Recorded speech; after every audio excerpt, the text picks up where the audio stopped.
वज़ीर-ए-आज़म शहबाज शरीफ ने शाम में महसूर पाकिस्तानियों के इनक़ला में मदद लेने के लिए लेबनान के वज़ीर-ए-आज़म से राबता कर लिया।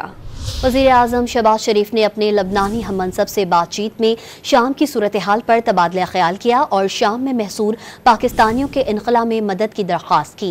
एक अंदाजे के मुताबिक सैकड़ों पाकिस्तानी इस वक्त शाम में महसूर हैं। इससे पहले वज़ीर-ए-आज़म की ज़ेर सदारत शाम की मौजूदा सूरत हाल के पेश नज़र पाकिस्तानियों के इनक़ला से मुताल्लिक़ इजलास हुआ। वज़ीर-ए-आज़म ने शाम से पाकिस्तानियों के जल्द अज जल्द महफूज इनक़ला के लिए लाएअमल तश्कील देने की हिदायत की।